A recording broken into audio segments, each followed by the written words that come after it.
Good afternoon, New York, and the rest of our listeners around the globe. My name is June Stoyer, and I'm the host of the Organic View Radio Show. Our podcast is available on iTunes, Zune, and you can also visit our website at www.theorganicview.com. If you'd like to be on the show or would like to find out about sponsorship opportunities, please contact us at questions@theorganicview.com. Today's show is sponsored by Eden Foods, the most trusted name in certified organic clean food. When you shop online at edenfoods.com, enter the coupon code ORGVIEW to receive 20% off any regularly priced items, excluding cases. For other promotional offers, please visit theorganicview.com's website. And don't forget to check out our contest section. Today, my guest is Dr. Bob Quinn, who is the president of Kamut International. And let me tell you something. This is going to be a very interesting show, especially for people who seem to think that organic is completely done in this country. So the question is there a future for organic agriculture? Now, with the approval of GMO Alfalfa, GMO sugar beets, and now GMO corn, organic farmers are fighting harder than ever to protect their land and crops. Meanwhile, the agro-chemical companies are pleased that their profits are soaring thanks to the widespread belief that the USA is now the largest producer of GMO crops in the world. It assumed that organic is in peril. Now, why is this so devastating to organic farmers? One main reason is cross-fertilization. This is especially disastrous for organic farmers because once an organic field is contaminated, the organic farmer certification is at risk. The organic label prohibits the use of GMO crops. Losing organic certification would mean the farmer's goods can no longer be sold for the premium price that helps cover the cost of growing organically. Now, according to farmaid.org, most GE crops hitting the market are developed by multinational companies such as Monsanto, Syngenta, Dupont, and Dow Chemical to increase their sales and push their related pesticides. For example, Roundup Ready crops are all engineered to withstand Monsanto's toxic herbicide Roundup. With Roundup Ready alfalfa and sugar beets on the market, Monsanto can expect increased profits from its new seeds as well as increased sales of Roundup herbicide to douse all those new seeds.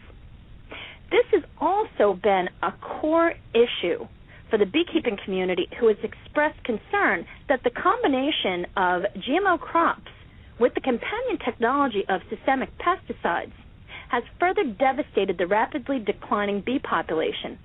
It appears that the fate of organic farmers in the United States seems doomed. But is it? So I would like to welcome to the show Dr. Bob Quinn. Good afternoon and welcome to the show, Dr. Quinn. Thank you, June. It's my pleasure to be with you. Dr. Quinn, can you please tell our audience about yourself and also about your company? Your company has such a fascinating business model, and I'm just such a huge fan of what you've done, and more people need to know who you are and why you are such an amazing person. Well, you're very kind. I'm actually primarily an organic farmer from north central Montana. I grew up on this farm. It's been in the family for over 80 years. My grandfather and great-grandfather started in north central Montana just after the homesteaders were beginning to leave, after they went broke, many of them. I was raised here, went to local schools in Big Sandy, and then on to university at Montana State University, where I studied botany and plant pathology and earned a master's there, and then went on to UC Davis in California, where I earned a PhD in plant biochemistry. So my goal was to go into plant science research. Science is my first love, and although with interesting turn of events, I ended up back in the farm where now my entire farm is my laboratory, essentially, and I live out my passion by doing lots of experiments on our farm, trying to develop and perfect organic systems for the northern Great Plains. So in essence, you're in support of technology, especially if it'll help farming. Oh, yes, of course. We're always looking at different ways of increasing our stability and our knowledge of the land and the plants that we grow on it. I think that's one of the biggest misconceptions about people that are advocates of organic that we are anti-technology, and I myself love technology. I can't imagine going back to living in the cave personally, but I think the problem is not so much technology, but it's the way it is introduced and the way it's controlled.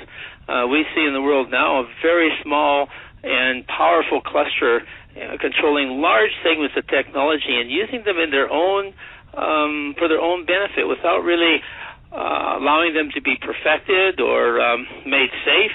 They rush to market and with nothing more in mind than the control of agriculture and the world food supply. And why is it that they rush the technology? Well, maybe because they're the first to get it in their hands, and so rather than to really perfect it, they have introduced what I would say are defective plants and seeds on the environment and on agriculture, and without regulation or oversight or being required to fix some of those defects, they just go pell-mell ahead and with their desire to control the entire seed markets. Amazing, isn't it? Well, it is, and I think if they were required, or if we had other competition that introduced more responsible uses of that technology, we could see some benefits from it in some sectors. Now, with the organic market, when you're speaking of GMO, they're not in favor of having that particular technology introduced to their food supply, particularly the way it's been done now with so little safety tests and those who have raised questions on safety being hushed up and completely discredited by their media thugs, you might call them. I think there's raised a lot of questions about that. If you, for example, have a GMO crop that you release on the market without any control of the pollen drift from that crop, for example, for its ability to contaminate other crops, I think that's irresponsible, and it's a defect of the crop that should not be allowed on the market. On the other hand, if you have a crop that, such as wheat, that doesn't particularly have a risk for pollen drift, but can be easily contaminated in the handling system because there's no easy way to differentiate between GMO and non-GMO, I think it's a defect in the GMO wheat not to have some kind of a marker system where it can be easily detected and segregated from non-GMO wheat or grains for the benefit of those who do not want them in their diet or in their food. That's a very interesting point. Now, with your business, can you talk about why you started your business and what you've done to make sure that the crops that you grow are not only protected but actually benefit the farmers that choose to grow it? Well, we've looked at the models that exist in these high-tech firms, and we try to do almost everything opposite what they're doing because we think they're going completely in the wrong direction. So what we have done is start with an ancient wheat that has never had the benefit of any type of hybridization or crossing to increase its agronomic capabilities, such as increasing its yield or increasing its disease resistance or making it easier to grind or easier to make a big low-volume bread or that kind of, or have a beautiful certain color in pasta. The many things that have been done over the last 100 years in breeding programs for wheat to change them and make them either cheaper to grow, cheaper for the end consumer, but certainly allow the farmer to be paid less money for them, but also produced in great volumes. And what's happened to that, what we've seen, is a great loss in nutritional components. And so although we didn't start out with this idea, we soon discovered that people who ate our ancient grain, which we sell under the trademark of Kamut, who previously had trouble eating modern wheat, all of a sudden could eat this without difficulty, and in many cases reported to us how they felt much better after eating this ancient grain and not eating modern wheat. And we found that very interesting and started to do research, particularly in Italy, where they also had observed such phenomena to the point that they were believing that there was a problem. In the United States, we had a hard time finding any scientists who believed there was a problem. They would say they would scoff and say, well, it's just in people's heads. But after finding so many people who had trouble, we were convinced that it wasn't just in their head, and it was something that was real.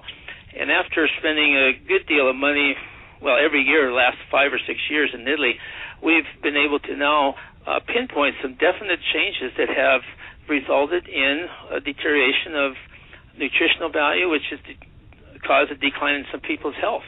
And they have to do not only with protein and gluten, which is normally the problem that's singled out in wheat and kind of the excuse for all ills. We have found there's changes in the starch, changes in the antioxidant capacity with secondary metabolites have been reduced in concentration and numbers. The starch has been changed so that it might make a higher loaf-volume bread, but it digests so quickly in your stomach that people who have diabetic problems are at risk eating this kind of starch, and other systems that are, say, delicate are affected by it, and so they have trouble. We're also now starting to look more closely at the protein, and we're finding not only our antioxidants capacity has been decreased, but when they are eating ancient grains, we find increase in overcoming heart disease problems. We have found also now we're studying the irritable bowel syndrome. So we're just one string is sort of leading to another piece of information. It's quite amazing to us what we're starting to unlock in this area. Not just in fact, I just want to point out what you mentioned about the protein range. I mean, that's a very high percentage, 12 to 18%. Of the what, June? Pardon me? The protein range. Oh, yes. The protein in it is very high, and also the minerals taken up by this ancient plant, are much higher than modern wheat. And yet the protein is in a different form than the modern wheat and doesn't seem to give people trouble digesting it as they have with modern wheat protein. Another remarkable thing that we found just by accident last year was in doing rat feeding studies, and we're looking at liver samples, which normally in these kinds of studies are highly inflamed. With the ancient wheat diet, there was no inflammation. So now we're pursuing the strong possibility that this grain has very strong anti-inflammatory properties. And for a grain to have that, that's completely unheard of these days. And modern wheat certainly does not have it. And yet these ancient grains, and I'm sure that this phenomenon can be also looked at or observed in other crops where you've had significant breeding over the past, just focusing on such things as yield and to the the other thing that happens when you do focus on just one thing is that things like nutrition then are reduced. Now, as far as growing the Kamut, what advantages are there for farmers to opt to grow the Kamut? And I mean, is it more difficult to grow? And what about just the overall benefits financially?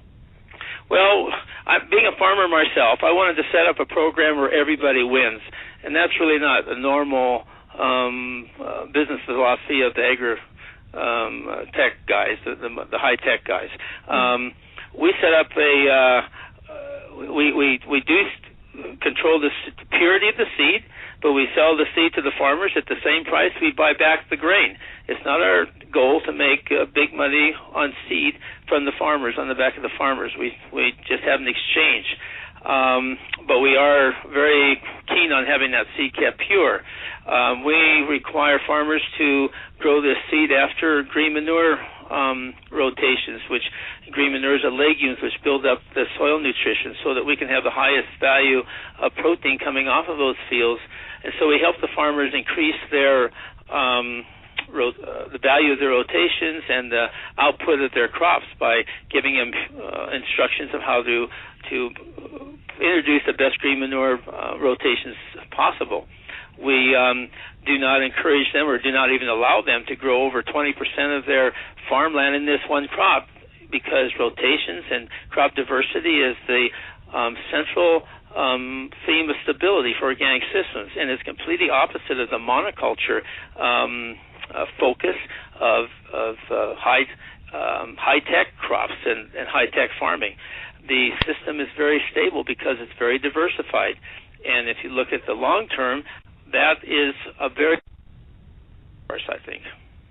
Now, let me ask you another question. Exactly how many acres in America are planted with the Kamut? Well, our biggest acreage actually is coming out of Saskatchewan, and that's a little bit due to the ease of working with the transportation system there compared to our transportation system. The best place to grow Kamut brand wheat is north and south of the U.S.-Canadian border on a line that runs from the Rocky Mountains just about to the middle of North Dakota. So even though there's about equal acres on both sides of the border, the number of farmers in Saskatchewan, organic farmers in Saskatchewan, equals about 1,000. In Montana, an area about the same size, at least in the grain growing area we're talking about, we only have maybe 50 to 70 farmers. So there's an enormous potential loss to us in America because the lack of encouragement and help and stimulus from research and government agencies in the U.S. compared to Canada, and particularly Western Canada. So we have probably now about out of 50 or 60,000 acres in production, there's going to be more than probably around 40 of that, more than 40 in Saskatchewan and less than 20 in Montana and Dakota. So unfortunately, that's the way we are now, but it's also a reflection of the organic acres we have available to us. We pay very high premiums for this grain because the grain does yield less than modern wheat. So we believe the farmers should be compensated, and they should be compensated for their willingness to grow something of higher value, and we pay them more for it. So they receive a good compensation, and they always know that they can count on us taking their grain. We don't find excuses to discount them on little, blemishes or things that sometimes the markets will discount, but we're able to utilize the grain in different markets we have, so everybody wins on this situation. Basically, you've developed your own fair trade market within your own circle, if you will. That's right, and it's really built on customer loyalty and farmer loyalty, and on being really transparent about what we have and what it does. And it has generated enormous demand in Europe that we can hardly keep up with, and it's just now becoming better known actually in America, but it's much better known in Europe, and particularly Italy, than it is here. With the existing number of organic farmers that are growing the organic Kamut, do you see further growth in the upcoming years due to the interest in organic farming and also the fact that many farmers are completely against growing GMO crops? Well, that's true, June. And also, even though many of them have been sold a bill of goods on how great the program is and how much need there is, the fact is that the high-tech crop program extracts an enormous cost from the farmers. And even though they start out by saying, well, you can make more money, as they ratchet up the cost of seed and of their chemicals, the margins for the farmers keep going down and down. And truthfully, for those that are grain farmers, would have a very difficult time being profitable or even being in business without high government subsidies to pay for all these inputs and all these chemicals. And our goal is to have a system really that could be independent of those kinds of subsidies, where the farmer could earn their own salary, as it were, their own return through their customers and the demand of their customers for something that's better. Imagine paying a little bit more for your food, but being able to reduce your medical bills by a substantial amount. So in the end, you actually save money and feel better. I think this is a much better approach than just having high inputs that prop up an artificial system that is not sustainable. Well, that's an excellent analogy, Dr. Quinn, especially when it comes to eating organic foods. Most people that do consume organic food strictly, it's been proven that they do have better health. I'm living proof of it. I think there's been a number of studies, especially for children, where they're seeing less allergies than the general population, less ear infections, all these kinds of things that we now almost come to accept as the norm. Really don't have to be we don't have to be afflicted by them if we were to watch our diets and be careful about what we eat. Yes, I completely agree. Now, with the farm, let me just ask you some questions just that pertain strictly to the agricultural process. Okay. Is it difficult to grow the kamut? I mean, do you have the typical issues with growing other crops? What is it like to grow organic kamut? Well, it's very, very similar to organic wheat or, in our area, conventional wheat. Wheat is a crop you don't put a lot of inputs on. We grow our own fertilizers, so we grow green manures such as alfalfa, sweet clover, peas, to build up the nitrogen in our soil rather than buy nitrogen out of a sack, which the chemical farmers do. That is the same for kamut bran grain as it would be for modern winter wheat or spring wheat. We then rotate those crops so that we're growing different types of crops every year, crops that are deep-rooted compared to shallow-rooted, broadleaf compared to narrow-leaf, early-seeded compared to late-seeded, all these kinds of things that throw weed and pest cycles into a dither, and they can't really take over the crop. And that's how we're able to avoid the use of herbicides and other chemicals to control weeds and pests.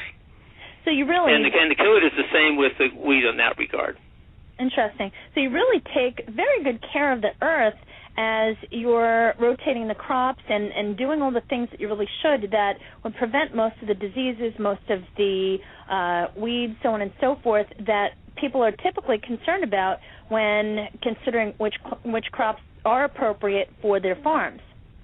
Yes, what we try to do, we live in the northern Great Plains, the upper Great Plains, so we look out on the prairie and see how the good Lord made it in the first place. It wasn't monoculture. There were legumes there. There were deep-rooted, shallow-rooted plants, narrow-leaf, broadleaf plants of all kinds, herbs and grasses, and what we try to do on our farm is mimic that, because that's a system that was sustainable for thousands and thousands of years. So we try to mimic that on our farm. Not that we do it all the same year, but through rotations over 5 or 6 or 8 years, we can expose a field to all those different kinds of crops, and some put different things in and some take different things out, so that over the lifetime of that field or over several decades, that field is more in balance. The soil is more in balance. And I think that's a real key to our success. Thank you. Have you had any interest from overseas markets other than in Europe that are looking not only to purchase the kamut, but also to grow it? Oh, yes. We have experimented all over the world to see where this might grow best, and it's quite amazing to us after experimentations in Argentina and Russia and in North Africa and Australia, all the major wheat-producing areas. We've come back to this portion of the northern Great Plains as the place where it's most consistent and highest in quality. And that was a big surprise to us. This grain is quite finicky. It came out of Mesopotamia, and in Turkey, the farmers there believe it's the grain that Noah brought with him on the ark. So they have a long tradition of this grain. It doesn't yield as much as modern grains there, so it's kind of fallen out of disuse. It's not in the marketplace except for local markets where people grow it and use it in their own kitchens just locally. But because of its lower yield, the farmers aren't able to get a profit that they need to sustain them by growing it. But in the organic market, however, where people appreciate more the quality than just cheap cheap food and cheap grain. They're looking for high quality. Then they're able to make it profitable and economic for some of these farmers to grow. But still, the problems that they have there with pests and insects and variability in environment and weather and heat and cold and rain, whatnot, makes it more profitable and more successful here in the northern Great Plains of Northern America. When it comes to organic farming, what are some of the challenges that you think we have here in the United States in order to not only preserve the land, but preserve crops, especially when it comes to GMOs? Well, if you have a crop that is produced by cross-pollination, by insects or wind, there's a big, big problem with preserving the integrity of those crops. I have friends in Nebraska that were years and years developing unique open-pollinated varieties of corn, and in just 1 year with GMO contamination put their whole program just out of business. If you look north of the border, and I don't know why more farmers in America don't look to what happened to the neighbors, but you see that there the devastation wasn't with organic farmers, but it was with chemical farmers growing canola for the European market, which did not want GMO crops. And when their canola became contaminated, which almost all of it did in Canada, the chemical farmers, which were, of course, the vast majority, lost that entire market in Europe and lost millions and probably billions of dollars. And yet nobody talks about that. But it's a real thing for them. And we have similar problems on the horizon with both Asia and Europe are not interested in having GMO crops, particularly having them come in on label where they can't make a choice. And that's one of the big problems I see in this country. We don't have a choice what we eat because we don't know for sure what we're eating. Do you see that changing in the very near future? Oh, how near is near? I think it's changing. A great vast majority of the people in this country do not want GMO in their food. They don't want to eat genetically modified organisms, and most of them believe that they're not eating them. But the facts are that most of them are eating them every day, and they don't even know it.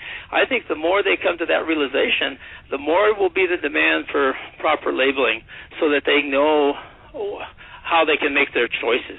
If GMO is as good as the proponents and the owners of the patents say it is, then I think they should be out bragging about it everywhere and getting people to support that. That's what we do with our products. We think they're wonderful, and we're not afraid to tell everybody where to find them and how to find them and how good they are for you. That's just the opposite of what we see of the owners of these seed patent people. Now, it's interesting that you mentioned patents. Can you just elaborate for our audience that is not familiar with everything that you've done with Kamut International with the patents, because I think that's such a crucial or critical component to the success of your business. Well, it is. What we have done with our Kamut project is, rather than patent something, we have created a trademark. And a trademark, in our case, stands for certain guarantees. So the Kamut trademark, for instance, guarantees that the products, the bread or the crackers or pasta, whatever you're buying with that trademark on it, has come from organically produced grain. It's pure. It hasn't been contaminated with modern wheat. It's disease-free. It has a certain level of protein that's quite high, and other minerals. We promise a certain level of certain minerals, like selenium is very high in it. And those are the kind of guarantees that we make with a trademark. And by the use of that trademark, where people sign license agreements to use it properly, there's no cost for that, but they give them permission to use the trademark. They promise to follow the rules of that trademark. A patent, however, is an ownership of a grain, and if you the thing that I don't have real heartburn for the concept in some aspects, but the way it's applied so much today is that the owners of these high-tech seeds want to have all the rights but none of the responsibilities. And in my mind, ownership of a seed or of a vehicle or whatever you own and have patented, you should have the responsibility if things go wrong, if there's defects in there. And the owners of these things refuse to take any responsibility for any of the trouble or losses that's been caused by their patented seeds which they own. It's very interesting and also sad that is basically how they operate. But I think, especially in this country, more and more people are voicing their opinions. They are purchasing very wisely the types of products that they're buying, and they're demanding the certifications. They want to see the proof. They're tired of the game. Right. I think education is really the key. The more we talk about this, the more people understand it, the more we demand that better and more extensive research be conducted, looking at safety issues, particularly allergies and things that have been reported but never followed up on. I think the better off we're going to be. In the future, where do you see Kamut as opposed to the conventional wheat, or if they do wind up deregulating GMO wheat? Well, of course, that's their last Sebastian, is wheat, and these folks will stop at nothing to get it approved. With wheat, as I mentioned earlier, the problem is not going to be cross-pollination. The problem will be cross-contamination in the handling systems. And I think that people should demand, first of all, that we have labeling so they know if they're eating GMO bread or not. And they should also demand, and the grain handlers all the way from the farmers down to the millers should demand that there be some kind of a visual tag on this GMO wheat so that they can be visually identified in handling systems and not contaminate whole truckloads or boatloads undetected, when it could be, which would cost millions and millions of dollars in losses if you have a contamination problem. Whereas if it's detected at the elevator level, when the first truckload comes in, the loss you're talking about there is like hundreds of dollars compared to millions and billions when you're talking about shiploads. To me, it's very reasonable and makes a way where theoretically you could have some coexistence. But I think with coexistence, you need to give people choices. People need to know what they're eating and have the right to choose what they're eating. Well, is there any type of legislation that they're working on to, I guess, put in different types of, regulations as far as the handlers so that they have to segregate the organic from the GMO? Well, certainly we already handlers are required, or their customers require them to segregate GMO from organic. Even GMO organic has to be segregated from chemical wheat, and that's done normally by using dedicated facilities. Because as you can imagine, there's not a visual difference either between chemical wheat and and organic wheat.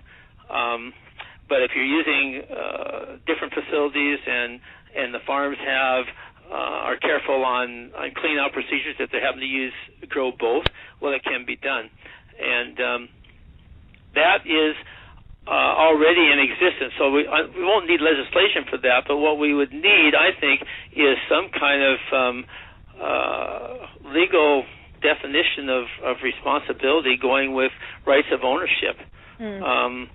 And there needs to be responsibility for losses when they occur by the owners of the seeds, which in my mind, in my opinion, are defective and have not been perfected before they've been released onto the agriculture and onto the population. If you're talking about right to know, for those of your listeners living in California, you folks are going to have the chance to vote in the next election, the next general election, on your right to know that will require GMO foods to be labeled. And I'd like to see that sweep the whole country, that kind of policy and requirements. I think that would be a huge benefit to us. If that does pass, and I also would like to see the same thing, how do you think that's going to impact the non-organic market? The labeling? Yes. The non-organic market? Well, I think that the manufacturers will have to make a determination of where their supplies are coming from, where their raw materials are coming from, and those raw material sellers will have to declare if there are GMOs in those materials. And if there's GMOs, they're going to have to be labeled. So that will be a requirement, just as we have other requirements on our labels now that have been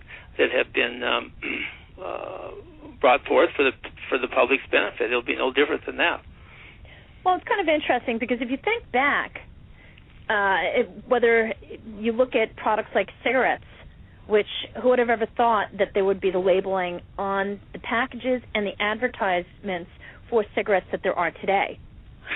Yes. I mean, people think it's interesting when you talk to the public and, you get some people that think, oh, it'll never happen. Well, who would have ever thought that that would be the case with cigarettes and also with some of the artificial sweeteners. Yes. I think it's amazing that on the products, especially products that contain saccharin, the label that is on there. And Bob, what do you think about the saccharin issue? Well, I think it's very similar to many of those other things that you've mentioned that started out quite benign and were thought by many people to be just fine and helpful and even in the positive in many respects, where with education we were found that it wasn't any of those things and that the downside really more than made up for the upside, so that you had a net negative and required some of these labels that we're seeing now that are much more negative. And I think the same thing. I really believe the same thing we'll see with the future of some of these GMO products, at least the ones we have now. Whereas they were told everything, we were told that everything's fine, don't worry about a thing. We've tested it, and it's wonderful and it's great. And I think that more and more the people that eat it, particularly if they start labeling it so people can connect it with eating something that can be identified, we're going to start to see other questions arise that will maybe change the whole attitude and how we look at these things. Thank you. Now, with the farmers, what are some of the things that farmers are doing, should I say organic farmers, are doing to protect their land and their crops? Well, I'll tell you some of the things that we're doing. Our customers, particularly in Europe, were quite alarmed at the last time GMO wheat became close to being introduced, and they asked us, what are you going to do to guarantee to us that we're not going to be contaminated with GMO wheat in your organic products? And so we've started putting together a plan. We didn't implement it completely because the GMO wheat was backed off for a while. At least at times. Right now, we're still in that time when it's not on the market. Hasn't been introduced. But we considered such things as eliminating farms in our program that were split, organic and non-organic. For instance, eliminating all cleaning facilities that did split organic and non-organic processing, so that we could avoid the cross-contamination. As I told you, that's our problem with the grain. It's not the pollination, it's the cross-contamination in the handling systems. And having different requirements, eliminating the possibility that farmers could use custom machines perhaps. We had several things on the table that we're looking at that would protect us, that would raise our costs and would cause increased paperwork and supervision, but because of our customer demand, we're willing to do everything we could to make these guarantees to them that we were clean. And I think that's a very important point, especially with many of the larger manufacturers that are dependent upon that high level of quality so that they can continue to please their customers. I mean, the United States produces some really great organic products, and I have to say, we have really great companies here. Regardless of what some of our friends across the pond might think, the United States still does produce some very high-quality organic products. Yes, and that's why there's such a demand. If they could meet their own demand for high-quality products, they wouldn't be here buying now. And it's not only price. I mean, it's more expensive to grow in Europe. That's clear. But it's also because of their the increased rains they have compared to particularly the West, where it's drier, and other factors. Our quality of crops really exceed theirs, and they're very interested in that. They look pretty, they taste good. Our soils have much more minerals in them. They've been farmed for at least where I am in north central Montana. We've been farming this ground for less than 100 years, for heaven's sakes. And if you compare that with farms in Europe that have been farmed for several thousands of years, there's a big difference in the mineralization still left in those soils, and those minerals then go right straight into our diet and either add to our health, or if they're not there, they don't add to our health. And so we have to make up that deficiency in some way. Well, it's just very interesting that even though you've only been farming the land for about 100 years, the way that you care for the land, the rotation of the crops, the care for the soil, just the overall care of the environment as well as the people who are farming that land, that is basically the perfect recipe and why you've been able to produce such a high-quality product. Well, it's my goal to pass that kind of heritage down to my kids and whoever might be farming this land after me. I actually, myself, haven't been farming for 100 years, of course, since I was born after World War II. But my grandfather came after World War I, so and he taught me to garden and many things to farm the way he found it and the way he saw it. And my dad was a leader all the years he was on the farm, so I'm used to innovation and trying new things and looking forward. And to me, organic farming has just made farming fun again. It's exciting. It's fun. It's appreciated by my customers, and that's one thing I never had as a chemical farmer. I never had anybody write me a note or say to me, "Thank you for growing food for my family." I never had that. In organic, since I've been organic, I have experienced that, and that's a great satisfaction and sense of appreciation that I never had before. And it made me look at my farm in an entirely new way that I'd never looked at it before that happened. That we're not growing commodities on our farm. We don't grow any commodities.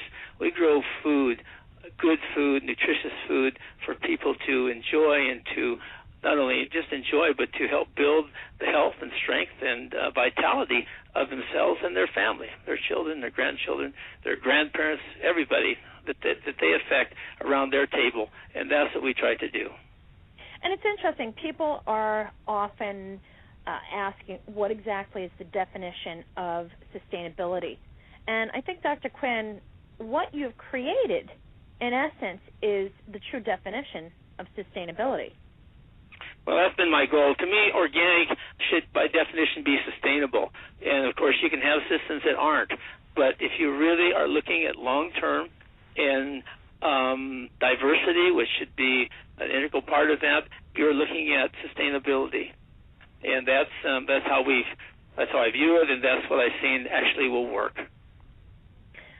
Now, my next question has to do with the fact that over the holiday season, the GMO corn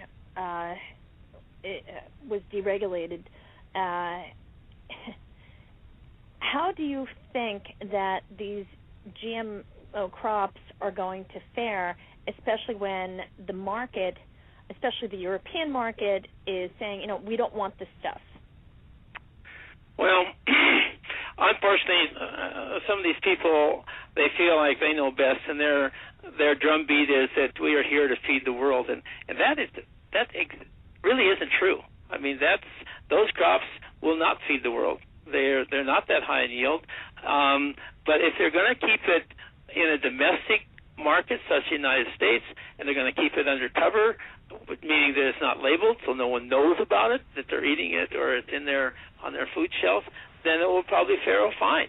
I think that once the curtain is pulled back, like we had in the Wizard of Oz story, and there you find who the wizard really is, you're going to find out that there's going to be a lot of people who are going to think twice before buying this stuff and putting it on the table for their kids to eat and for their grandparents to eat. Until we reach that, however, I see very little slowdown in the steamroller mentality that a lot of these companies have, and they've been very, very successful. But they've done it by their might and their money and their inside influence. And when the public finds out about this and has a understanding of it, then it will start to, I believe, then it will start to reverse a little bit. And the more that people are educated, the more they find out, the more it'll be reversing. I agree. And it's just interesting that in Europe it's mandated as far as the labeling, and once that passes over here, I think that there will be a tremendous shift as far as the choices that people make, especially once they see that label on the product. And they know that. Yes, of course. And if I were them, I would focus on really what is good about it. So if they're required to label, they can tell what's good about it. And maybe when they're studying what's good about it, they'll find ways to improve it that will take away some of the negative things. But that's not in their agenda right now. I personally can't see anything that is a benefit. So for me, that the more companies that make the conversion to organic, the better. But there's also the problem of the fact that with the transition, I mean, it's a lengthy period, but now because of the systemic pesticides, you're talking about a whole different ballgame. And I did receive a comment from Tom Theobald, who is the Colorado beekeeper who has been very outspoken in regards to the neonicotinoids, and he said the organic farmers are not only under assault from fugitive pollen, but also from fugitive systemic pesticides as well. And he said, quote, the soil contamination is of equal importance to organic farmers because it accumulates in the soil, migrates with groundwater, can remain in the soil for decades, and destroys the organic status of the land. And that is something really that should be considered, especially with any farm that is under this belief that, okay, well, at some point, if we want to make the transition, it's going to be a matter of, we could do it 1, 2, 3. Not anymore. They're making it so that the process, it's going to be extremely difficult. The 3-year process is not going to really apply because the soil, the stuff is in the soil, and to clean that up, you've got me. I think that's really true, June. And what you're doing with a lot of these chemicals is eliminating choices. And that's what I like so much about organic agriculture. If you have a crop failure or a event that wipes out your crop, a rainstorm or hailstorm or something, you can go right in and plant something else. Whereas if you're a chemical farmer and you've applied some kind of a spray to one crop that is detrimental to all others, you don't have that flexibility. You can't go in and plant another crop right behind the destroyed one because it might be the chemical on that first crop may be toxic to the second one.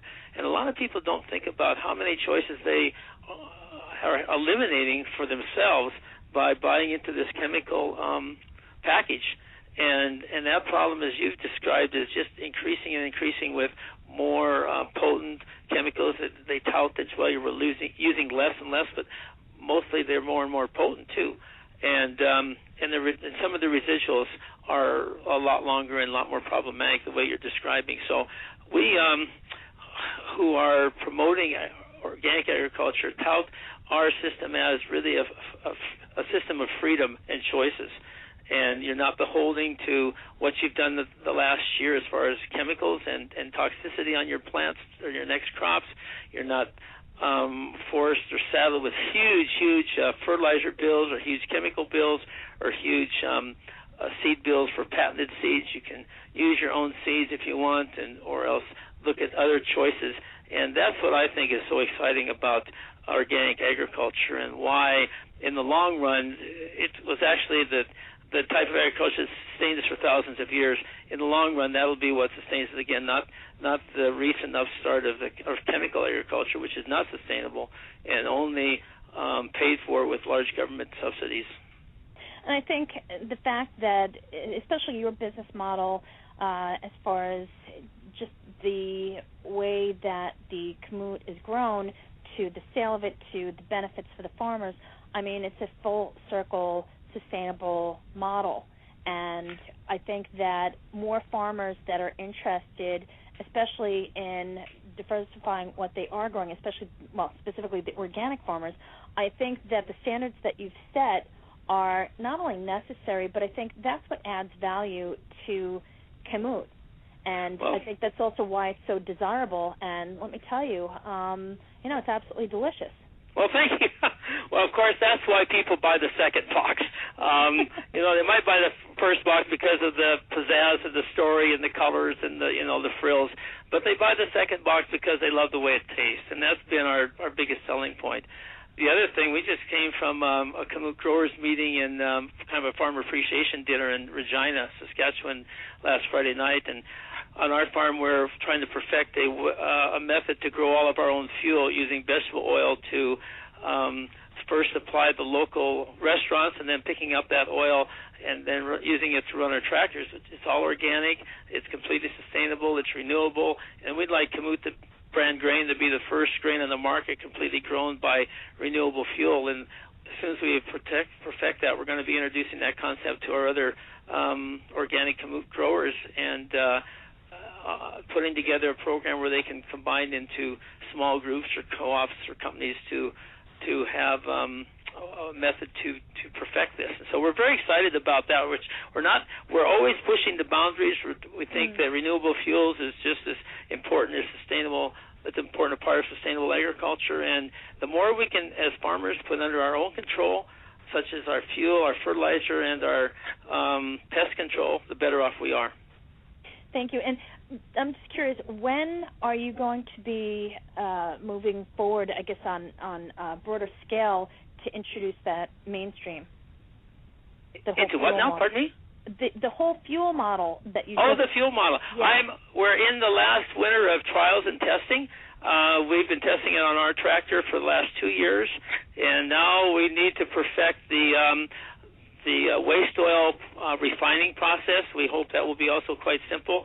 We're using high oleic safflower, but you can use, depending where you are, you can use high oleic sunflowers or canola or rapeseed, so that farmers in different regions can use different vegetable oils. We hope that within a year and a half of having this model ready to present, and we're not going to be keeping it just in our hands. It's going to be something that we'd like to promote in every community throughout the country where it's feasible, and farmers that be farmer-owned, farmer-controlled, and there'd be no miles on the fuel or the raw materials that go into it. Dr. Quinn, is there any information that you are able to give out to people that are interested in learning more about this program or even participating in it? I mean, I'm sure that, especially with the audience that I have, we've got over 1 million listeners listening globally.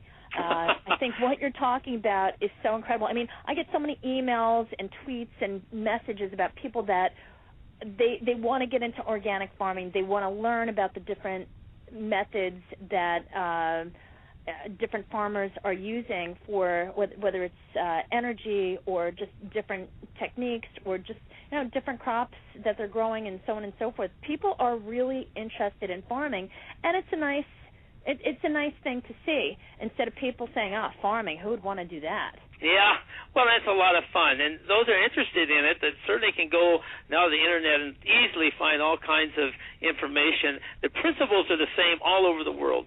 The applications, however, it's very important that they find some local help for the applications in their region or their locale that makes it easier to understand how to convert.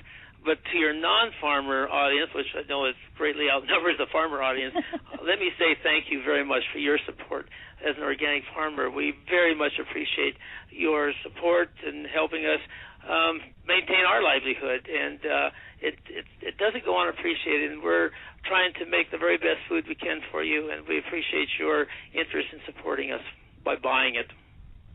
Thank you. And Dr. Quinn, how can our audience get in touch with you if they want to learn more about Kamut or just even Kamut International and about all the things that you're doing? I mean, you are so on top of everything and just such an inspiration, not to mention the fact that you really just hammer it home. Well, I'm passionate about it, I guess you could say that. Well, probably the best. We have a website, Kamut.com. My email is bob.quinn@kamut.com. It's very easy. I answer my own phone. But when summer starts, I'll be in the field. in the winter, I'm inside a lot since we don't have cattle anymore. But I travel a lot to food shows. But I can be reached, and I'm glad to answer questions and help anyone who has a question or is trying to get started, maybe with some ideas or suggestions of some of the mistakes we've made so that they don't have to relive those kind of things and be more successful sooner. Thank you so much, and it has been wonderful having you back on the show, and I really am looking forward to having you come on after the official launch of your energy program. I think that this is just tremendous. I mean, who would have thought that you can actually make fuel from these types of materials? I mean, especially to fuel a tractor. That's fantastic. Well, our idea is to avoid the argument of food versus fuel because we're going to do both with our crops. So I think that's a huge advantage that we haven't heard discussed by the USDA. Thank you. And folks, thank you so much for tuning in. This has just been a wonderful interview with Dr. Bob Quinn from Kamut International. And thank you so much for tuning in today, folks. And please, the next time that you pick up a package of anything, pay attention to see if it's labeled certified organic, and also speak up to the managers in your store because it does matter what the consumer wants. And if you demand that the labels say that this is a non-GMO certified product, that really does matter, especially to the people such as Dr. Quinn who are actually growing these crops for your benefit and for your health. Thank you so much for tuning in. Have a great afternoon, folks.